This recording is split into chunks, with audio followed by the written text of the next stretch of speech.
I'm not crying anymore, oh, because I praise the Lord. I've been laughing all day long because of my Lord. Depression doesn't faze me anymore. Anxiety is gone because of my Lord. It's time. Hey everybody, welcome to Lost Light and Laughter, an uplifting show about laughter after tragedy. I'm your host, Michelle A. If you're ready for some inspiration and laughter in your life, you've tuned in to the right show. It's time to show love, everybody. Show love one time. Feel me strong enough to fight my battles. I know he'll never give me more than I can handle. My Lord, my King, the one that Hey everyone, it's Michelle here. Welcome back to another episode of Lost Light and Laughter. It's an inspirational show about laughter after tragedy. I have another special guest with me today, Zoie. Zoie, come on in and tell the audience a little bit about yourself. Well, hey, thanks for having me, Michelle. It's a really honor. I love everything you do. So I'm really thankful and grateful that you even thought of me to be on this program with you. My name is Zoie Lewis. I am a medical assistant. I'm the business manager at Pulse Pro Clean, and I am the administrator of Arise Racial Reconciliation, which is a local nonprofit working on social justice issues. I'm also a nursing student and a single mom to a rambunctious 4-year-old. So I got a lot going on. She's beautiful. Okay, well, Zoie, you know the name of the show is called Lost Light and Laughter. Zoie, tell the audience about a significant loss that you had in your life, and you have the freedom to share as much or as little as you like. Thank you. So I was really praying about what specifically to share with you, and the Lord has really been encouraging me to embrace legacy here lately. So I thought it would be appropriate to talk about my mom. So my mom died when I was 13.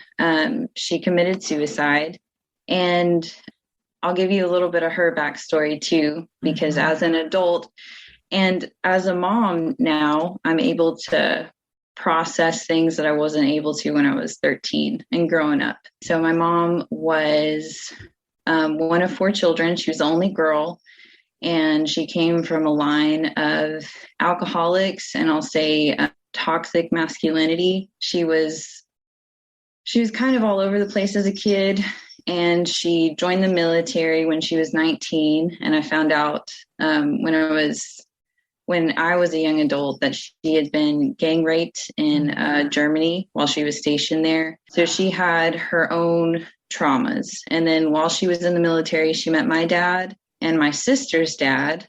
And she had both me and my sister. I have one younger sister. And so she was a single mom for a little bit, and she started bartending, and she eventually met my stepdad.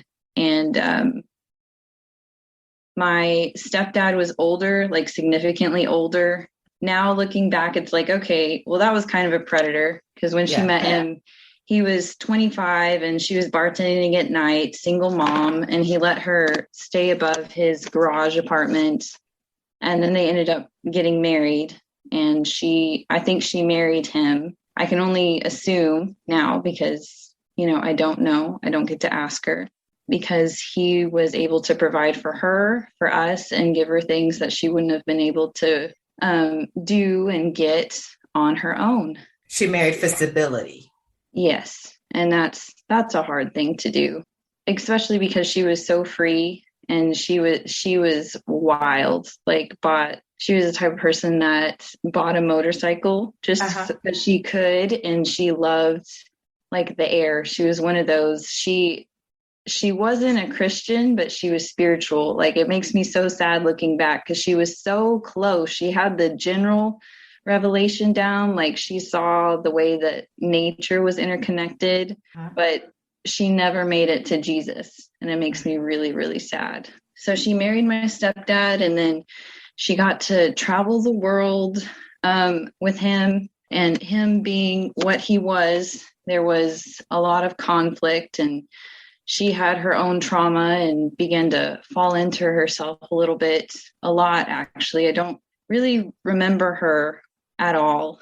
And then we moved to Honduras when I was about 10 years old. We drove the whole way. So we sold our big house, threw almost everything away, and bought an RV and drove like from Houston, Texas to Honduras. Are you serious? I am serious. It was terrible.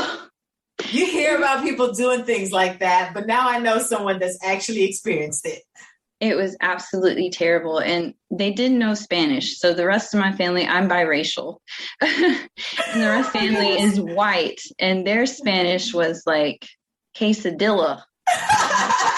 You know what I'm saying? I remember once in Mexico, I was so scared because they drove through a stoplight and the RV awning got caught on the stoplight and ripped it. And then the police showed up. They didn't know what the police were saying, and they had to bribe the police. It was a whole thing. And it was like, oh, you really shouldn't be here. But somehow we made it all the way to Honduras. And we finally settled in this little town in the mountains. It was really beautiful. We rented out a little duplex, and like right below us was this huge river. And we bought some property that had like 2 springs on it, 2 big waterfalls. It was beautiful. It even had like a pine tree forest up at the top. Like one year I tried to like dig up one of the pine trees for our Christmas tree. It didn't live. I killed it somehow. But it was so beautiful. And then of course, along the way, because of my stepdad and I guess just sitting with her family, which wasn't something that she had done because of her depression, like her alcoholism got worse. It got to the point we wanted to build a house on our property, which was like 5 miles away from where we were living in the little duplex in the mountains. And like weekly or bi-weekly, she would fill up like a burlap sack of rice with alcohol bottles. And I would have to carry them, being 11, 12, 13 years old, up literally the mountains to go deposit them. And I mean, we had this Pier 1 chair that she would just sit in all day and just drink and deal with her demons. She wasn't dealing with them. She was succumbing to them. It got so bad that physical abuse started for me, not for my sister. My mom, it's really unclear because I never met my dad what happened between them. But at some point when I began to develop like physically, my mom was physically abusive towards me. She did not like the way I looked. She told me all the time I looked like my dad. Oh. And of course, at this time, being a young girl developing and my stepdad being who he was, there was sexual abuse that happened too, and eventually an assault. And my mom, I think she was kind of aware, but then had all of the guilt, of marrying for comfort and stability, and then her own sexual trauma that, I was the target for her rage. I remember this one time, she fell in the shower while she was drunk and she was bruised all over. It was awful. And my stepdad got home and she told him that I beat her up. So he beat me up with a baseball bat and I was 12 at the time. Oh my goodness. And then they kicked me out of the house, which we're in a foreign country. We don't speak the language. So I was walking down the road just crying, not knowing what else to do. And then my stepdad rides up on a bike, like my mom's bicycle, and makes me take off my shoes because they bought those for me. That wasn't mine. And this started like a cycle of him abusing me, her reacting, me getting kicked out, and then me having to come back because she threatened police involvement. And it was this way for about 2 years. She took me out of school because she caught me changing pants. So my mom, and this is the other thing about being biracial and just being a person of color raised in a white family when they're not like proximal to any other people of color. And then, of course, with her mental health issues and her alcoholism, she always dressed me like a boy and she shaved my head from like the time I was little. And so when I started school down there, everyone thought I was a boy. So I would go to my friend's house and change pants because I was like, I'm at least going to look half cute, you know? Yeah. A little bit of feminine stuff. Yes. Yeah. And she found out and she accused me of being promiscuous and being slutty or whatever. And so she took me out of school. So then I became kind of the errand girl. I won't say slave but I wasn't allowed to like ride in the truck with them. I had to like ride in the back. And so every day I had to go take my little sister to school and I had to go pick her up alcohol and cigarettes and just come back to the house. And I took care of my little sister and I cooked. And then with my stepdad doing what he did, it was just like, and it felt like I was the woman of the house in a terrible way. And I think she felt that. She couldn't vocalize it, but she felt it. And a couple months before she died, I tried to tell her about my stepdad. We were over at a neighbor's house and she said something derogatory towards me, which wasn't uncommon. And I told her, I was like, of course, I am a preteen at this point, and I was angry. So I was like, Do you realize what your husband's doing? Why are you talking to me like that when you know what your husband's doing? And she tackled me to the ground and started to strangle me. And I couldn't fight back because that was my mom. So I remember like my vision fading, being on the ground, and then hearing my neighbors screaming, like, don't get off of her or something else. And she finally got up and then she asked my little sister if what I said was true. And my little sister was scared. I mean, I was 12 at the time, so she was 9 or 10 and she was scared. So my little sister said no. Yeah. So I got kicked out of the house after that again. And she just spiraled, like teeth turned black. She got so skinny. She wasn't eating. Her hair was starting to fall out. She started to lose herself. She dislocated my jaw. She shot a gun at my sister and I. Like, she was mentally not good. I mean, for a long time, but Honduras really escalated that.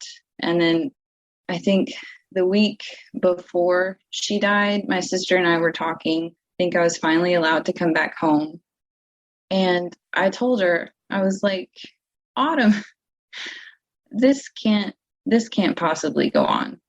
She's going to die or we're going to move. Like, we're going to leave. This cannot continue. And the day that she died was actually a really good day. And I'm really thankful for it. My sister, my mother, and I, we went down to the little village.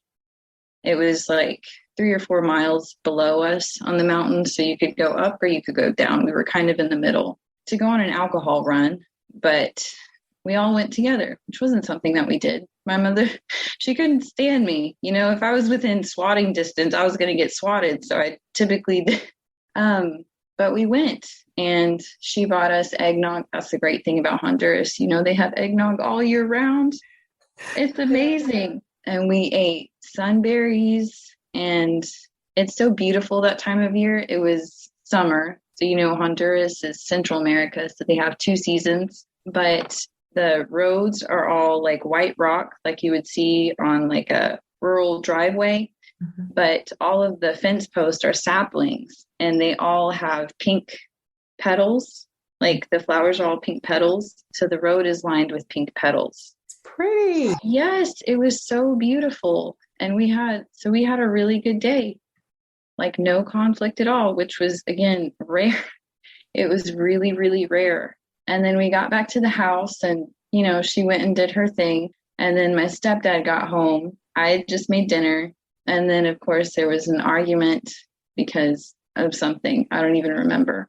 My sister and I were sitting in our part of the apartment because it was a duplex, but it was split in the middle. So like living quarters were separate. My sister and I stayed in one. My parents stayed in the other one. But there was a screen door so you could hear everything that happened on the porch. And this, of all things, like a philosophical debate broke out between the two of them.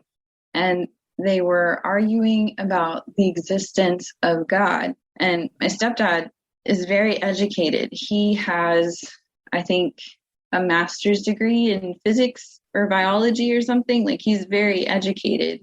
So he believes specifically in science. Personally, I think that science leads us to God, but Right. stepping back from that.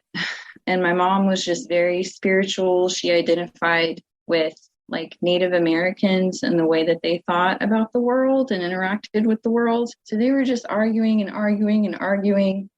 And then the door slammed, and she would, when she got really mad at him, she would lock him out because the locks are on the inside. So she locked him out, which wasn't anything out of the ordinary. And we could see him through the screen door in our room. And then we heard glass break, which scared us because we didn't have electricity up there. So it was just oil lamps. All of us the house could catch on fire. She was drunk and, she dropped a lamp, like she could be burning to death. So my stepdad tried to get in, the door was locked. And then he ran around and went inside and screamed and told me to come help him. And he found my mom. She had shot herself in the temple. Oh, wow. And so I had to help carry her body and put her in the back of the truck. And we lived up in the mountains, so it was a rocky road. So I was in the back of the truck holding her and holding like a towel on her head as we drove down to the doctor that lived down from us, like about 10 miles away. And I just screamed at her. I was so mad. I was like, we finally had a good day. Why would you do this? Why? And I just screamed at her the whole time. And I tried to call like their equivalent of 911, and they hung up on me. They thought it was a prank call. Oh, no. Yeah. I mean, they wouldn't have, honestly, down there, they wouldn't have helped us much anyways. But yeah. And then when we finally got to the doctor's office, and it was just a local doctor, it wasn't a hospital or anything, he did the whole exam, and I was just yelling at him, she's dead. Like, because he was checking her eyes and everything, and it was like, there's a hole through her head. She is dead. And then we had to go pick out the coffin that same night. And when we drove up the mountain, I sat with the coffin in the back of the truck. And, I'm all covered in blood. And we drove up back home, and like the whole community came out of their houses and like lined the road as we drove up because they couldn't believe it. I don't think suicide happens much down there. Right. So the next day, she's just sitting in the coffin. She hasn't been embalmed at all. And we have to clean up everything. And I asked my stepdad if I can go tell my friends what happened. So I went like a mile up the road by our property, like kind of going up the mountain to tell them. And they didn't believe me. And then I went to the river by our property, and I tried to drown myself. But it wasn't time. Like it didn't work. So I went home and I helped clean up, and we moved her to the storage container. Again, she's not embalmed. It's terrible. She's puffy and purple. And at that point, all of us are relieved and apathetic. And I know that sounds terrible to say, but she had just gotten so bad. Then the police showed up, and my sister and I, we were illegal aliens at the time too. So my sister and I were taken into protected custody because our stepdad hadn't adopted us formally.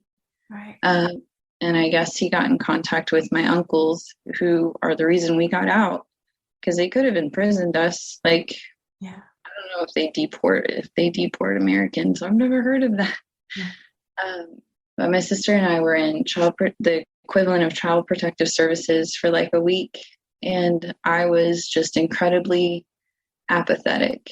And after that, we came to the States just to see our family because we hadn't seen them in, 3 years at that point. And my uncle's girlfriend was helping me put on a bathing suit, and I was triggered. Mm-hmm. And I instantly started bawling, and she asked me what was wrong. And I told her about the sexual abuse. And because at this point we were still supposed to go back, we were just there to visit, but we were going to go back So at that point, it was made clear that we were not going back to that. So we came back to the States and lived with my grandpa, my mom's dad, for about 4 years. We'll be back after a quick break. Do you want to learn more about the Bible and how it reveals God's plan for humanity? Do you want to discover the connections between the Old and New Testaments and how they form one cohesive story? If so, you should listen to Reasoning Through the Bible, a podcast that explores the scriptures verse by verse with clarity and insight. Join us every week as we dive into the historical context, theological implications, and answers to questions about each passage to see how they apply to our lives today. Don't miss this opportunity to grow your faith and understanding of God's Word. Subscribe to Reasoning Through the Bible.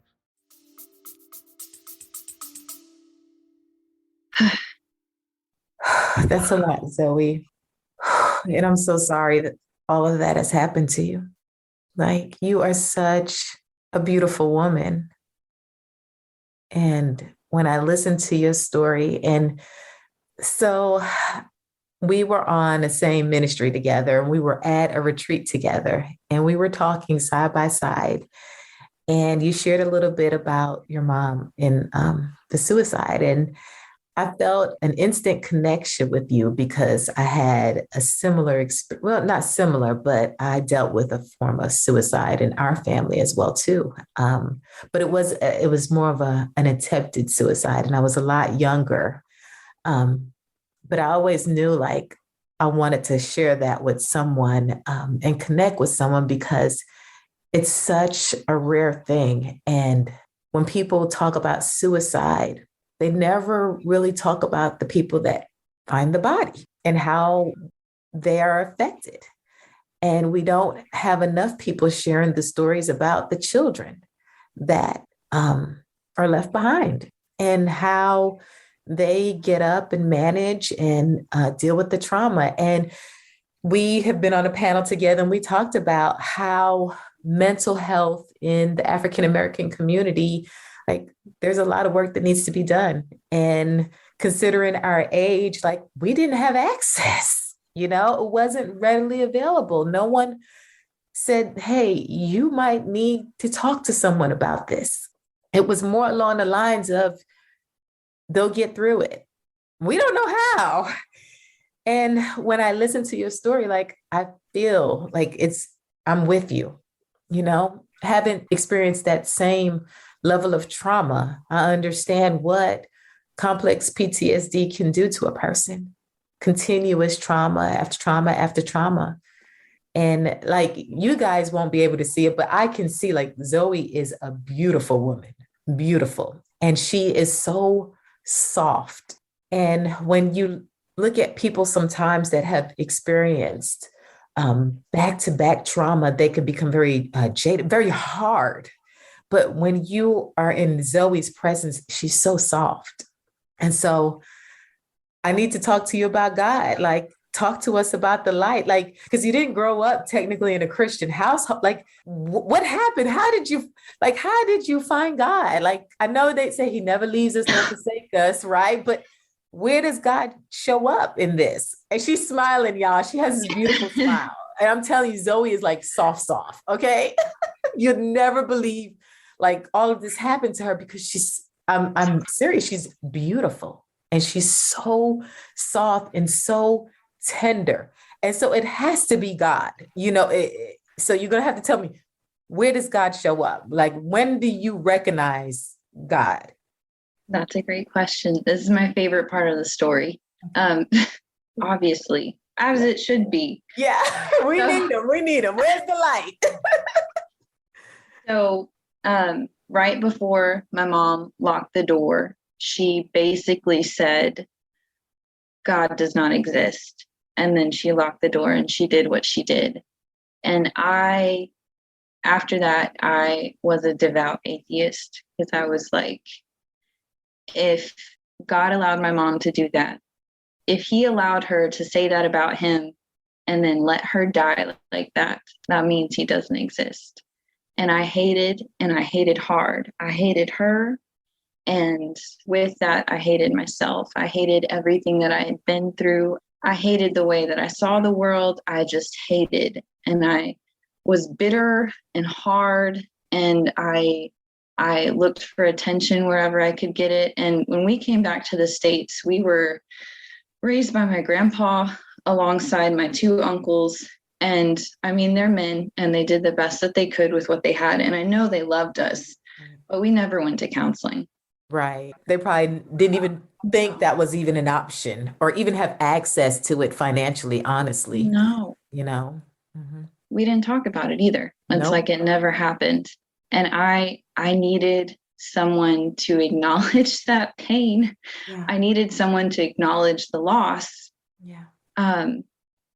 And so I really began to hate, and I went through a series of terrible, terrible decisions, just looking for love and looking for that attention. And actually, so I had this really terrible ex-boyfriend.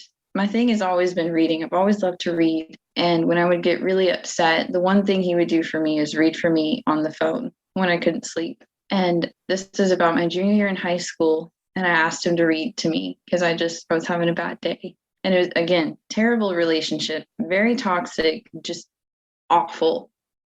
And he started reading to me out of the New Testament and sparked something in me that I hadn't felt before. And then I began to reflect and think about just instances from my childhood that I hadn't allowed myself to remember. And I was always a loner when I was a kid, and I would go out and I would read and I would just play by myself. And I remember always talking to the sky, just having these in-depth conversations to the sky, to nature, to the world around me. And in Honduras, specifically, the night that I was raped, I went outside and I cried. I wept, and I looked up and I just felt comforted. I felt this warm breeze like surround me that dried my tears, and I felt like I was embraced. So when this terrible boyfriend, who shall not be named, was reading the New Testament to me, I realized I had an epiphany, and I realized I had been praying all of that time. Wow. Every time I thought I was just talking to the sky, or just to like the trees, it was God. And he was with me when I went to the river and, tried to commit suicide myself. Yeah. Like it was the sun that called me back to the surface. It was God. So I was saved that summer between my junior and senior year. And because of a long history of bad decisions, I was kicked out of my grandpa's house. And again, he loved us a lot and he did the best he could. And he had his own trauma. But and that started my journey. I'm a first generation Christian, and that started my walk. The terrible boyfriend reading the New Testament to me. And God has just been so good and so faithful. And he's been with me from the beginning, even in those terrible places. Amen. Oh my. Oh man. So, and maybe I should ask this, has God really reconciled your past with you? Have you asked, or is it something you even try to think about? So for a long time, I kind of intentionally tried not to think about it because I spent so long trying to get acknowledgement of the trauma, but then I felt pitied. And that's not what I wanted to feel from people. I never felt that from God, but that's not the reaction I wanted. So I've intentionally tried not to talk about it. And actually the year that we met, my daughter was just turning 1. And my husband had left me when I was pregnant. And that whole year I worked 2 jobs, and I had such a hard time connecting with Awen. I had wanted a boy so bad because I did not want the mother-daughter issues. I did not want a little girl. I wanted a boy. And then God gave me this girl. And then he made me a single mom. And I was like, God, I don't want to be like my mom. Why did you do this to me? And then, you know, I was unable to connect with her because I didn't want to be vulnerable. I didn't want to open up my heart to thinking about my mom and what she walked through, because I was still so mad at her.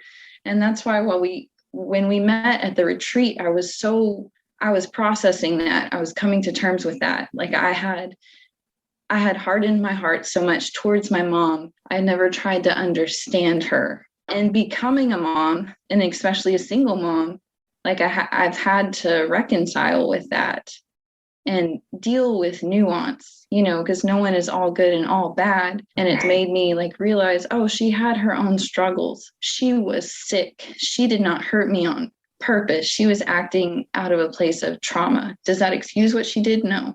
But did she need help? Yes. Yes. And like we said at the beginning of the episode, what God has really put on my heart here lately is legacy.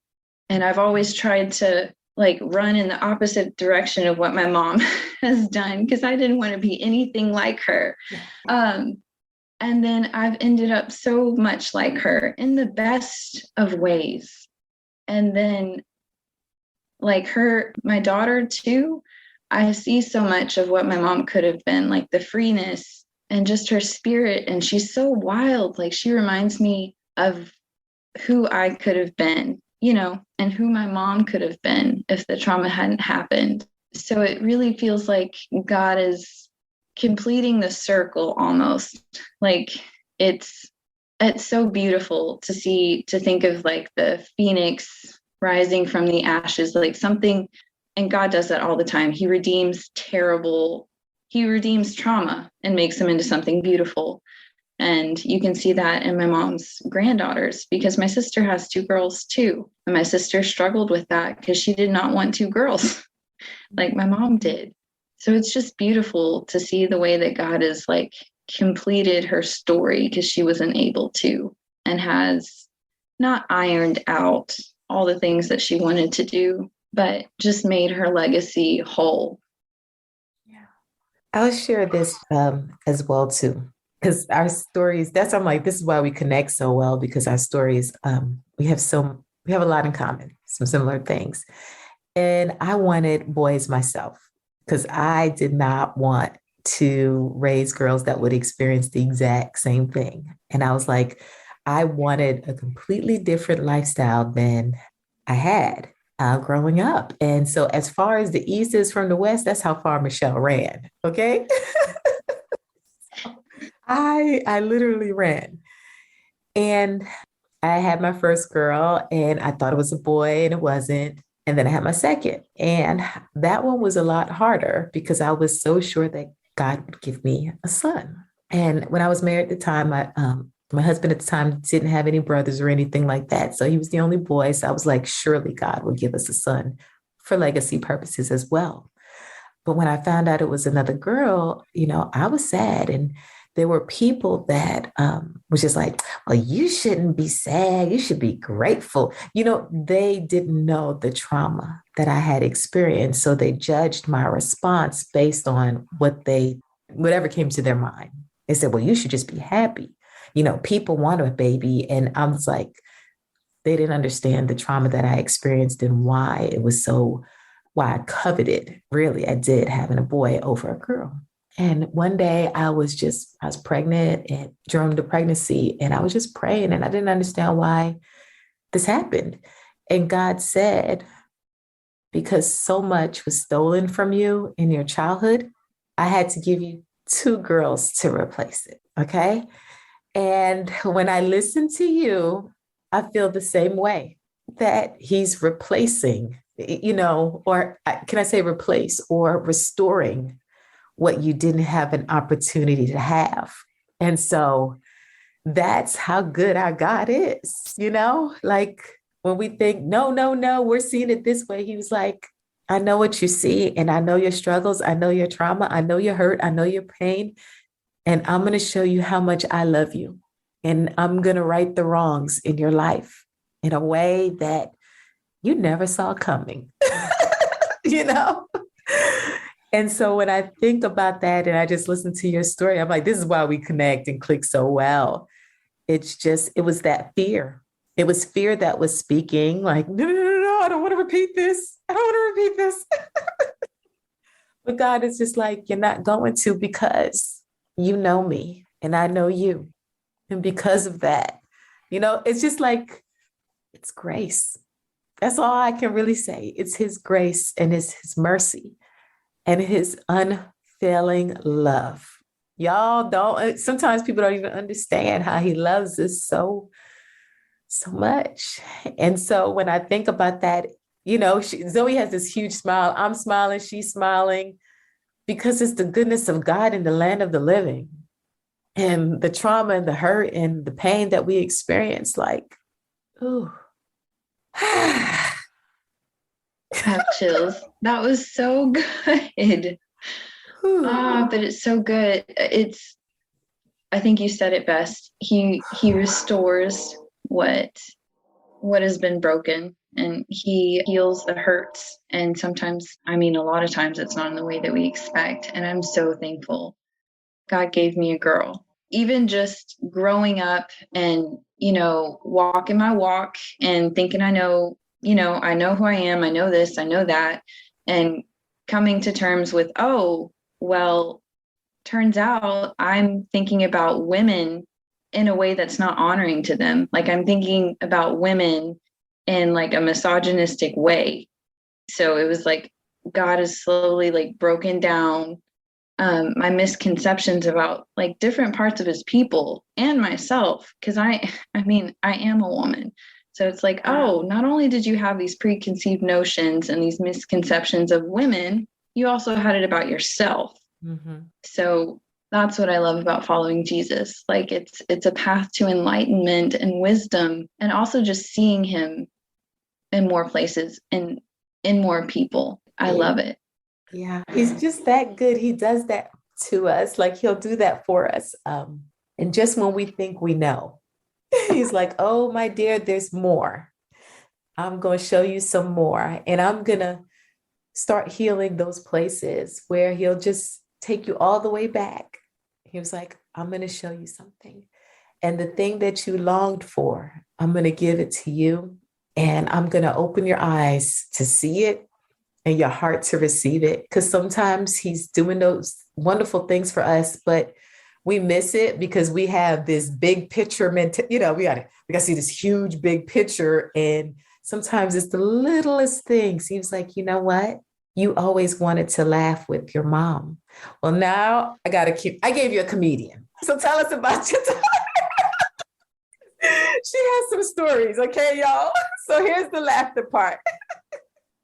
He does. The last thing I'll say, and this is like the sweetest gift, it's like the cherry on top when it comes to my mom, because she was an atheist, but she named me Zoe, which means an abundant life in Christ. Amen. Oh, wow. Think about how awesome that is. She didn't know. I didn't even know. I think a homeless theologian, in my mind, he's called John the Baptist because his name is John, but he was my little John the Baptist. He told me that, I think when I was 20. And I had no idea. And I was like, oh, how great is our God? Yes. Seriously. Oh, but Awen, she's a hot mess. Oh my goodness. Those are the best ones, man. Man, okay. Let me see. The most outrageous, I'll tell you the most outrageous one. So we were, I think, 2 days away from being out of quarantine because we got COVID in January. Mm-hmm. This little girl wakes up early, like 4 a.m., 5 a.m. early, and she sees my Sprite in the fridge because she had already drank hers, and she knows she wasn't allowed to touch mine. So what does this little girl do? She puts the dog on the leash, goes outside, goes through the neighbor's yard, and then walks to the gas station with the dog in the rain in her pajamas to go get herself a Sprite. And she has to walk like 2 streets down to get to the gas station. And this girl stops her and is like, where's your mom? And she's like, I need some Sprite. I want some Sprite and some chips. So this woman, calls 911 and I think 2 police cars and the fire truck, everybody shows up at the gas station, and she just leads them right on back through the backyards to my back door, which is sliding glass. I'm in bed, dead asleep. And I wake up and there's a police officer at my back door just waving at me. And I was like, I was so glad I went to bed with pants on, Michelle. And I panic because I'm like, oh, no one's in the house. What is happening? There's a police officer. Ewan. And I open the door and the police officer's smiling. And he's like, she's fine. But did you know she was out? I said, no, sir. And he was like, when I got here, she was trying to climb the tree outside. Yeah. She's fine. She just really wanted some Sprite and some chips. Yeah. And I was so mad, Michelle. When I can imagine your heart was like over there. You're like, ooh, that's a lot. When everybody left, I was like, why would you do that? She was like, Mama, I'm okay. I had Daisy and God was with me. I was fine. I was good, Mama. I just wanted some Sprite and some chips. She's 4, y'all. She is 4 years old. Yeah. 4. Bold. Yes. Bold. No fear. And so this is what happens. You instill the safety of God, right? He's our protector. He's our good father. And she was like, hey, you told me about him. He's a good father. He's always with us. He protects us. She's just following your lead, Mom. I know. And I smile about it now. It terrified me at the time, but I smile about it now because I never remember like running around with that much freedom when I was little. And I never remember like having faith, just faith. And I'm so thankful that our house is a house of faith, She's confident about God. Okay. She's like, look, yes. I'm going to walk the dog. God and I are going to go get this Sprite and some chips. We'll be back. Yes. So you know what? I look, we teach our kids the word and they go ahead and put it on us. All right. You remember when Jesus was in the temple, like Marion took off. Okay. He's like, hey, look, I was in my Father's house. All right. Yeah. Where did you think I was? One of those times where it's just like, you read stuff in the Bible and when it manifests in everyday life, you're breaking a sweat. But this is the same thing. She was like, I went to go get Sprite. Did you not know I was with my father? Oh, yes. Yes, our kids do it to us. We teach them the word and we just we try to put them in a box. It was like, hold on a minute. Oh my goodness. Yeah. We went to community meeting, I think on gerrymandering of all things. So of course we're the youngest 2 there. It's just a bunch of old women. Yeah. And this little girl stands up on a chair and she was 3 at the time. Mm-hmm. And she starts saying, no justice, no peace, like 5 times. And I'm mortified, but I'm incredibly proud. And I'm like, God, I know she's going to change the world, but can you wait till she's 18? I already have a gray streak. Y'all can't see it, but I have a gray streak right there. She is. She's going to change the world. And Jesus in her heart, man, she's needed to have that level of boldness and kindness and softness. She get it from her mama. She's a trooper. Gosh. You guys, this is just like one of those episodes where you could just go on and on and on. And Zoie, I want to thank you so much for coming on and being so vulnerable and sharing your story. Like, you're going to change the world too. And a lot of people may not even know this, but I know my podcast it's made it internationally. Like, it's all over the world and people all over the world are going to hear this story. And I know that they're going to have an encounter with Jesus because that's what this is all about. They'll have their encounter. And if there's anyone out there that is struggling to reconcile their past and where God was, they're going to hear this and they're going to see that God was there the whole time. And he showed up in a way that sometimes we miss. But, when we free ourselves from the hurt and pain and we let Jesus in and he heals that hurt and pain, we're able to see where God was. And that's what Isaiah 61, which is my favorite chapter in the Bible, is all about: opening the blind eyes, unlocking the deaf ears, right? And we're giving a voice to people that don't even know how to articulate this level of pain, Zoe. Like, you said it, you verbalized it, and people are going to hear it and they're like, oh my God, she gets it. Yes, yes, yes. She gets it. Yes. And so I'm like, this is one episode, but I truly believe that it's one episode that's going to open up more dialogue in people's lives and in their homes. And it's really going to draw them in. And that's why I do the show. And that's why I'm so grateful that you were able to come on and share your story. And so is there any last words you want to share with the audience? Anything that you want to leave us with? You're so great. And I'm so thankful for this. And I know that it's going to bless a lot of people. And God uses everything. Mm-hmm. He uses absolutely everything. But I'll say he uses pain. Like, I know the reason I'm finally in that place where I can talk about these things because I've processed it and God's done a lot of work. Like a couple of years ago when we met, I could not have talked about this. I was not at that place. But God uses our hurt and our pain for good. He recycles all of that for the kingdom and for his will. And I'm really thankful to be a part of that. I'm really thankful that all of those things happened to me because it was for a reason. It was so I could share my story, so I can help someone else walk through that. So, I can look at other people through empathetic eyes. So I can truly listen to people. So I'm thankful for it. I'm thankful for the testimony, and I'm thankful for all the work that God has done through me, and all the work that God will do through this, through me sharing, through your podcast. He's done a lot of work through you. I love anything you do, Michelle. I'm there. The grace of God here. He's like, oh, I put this on her because she needed it. Exactly. Yeah.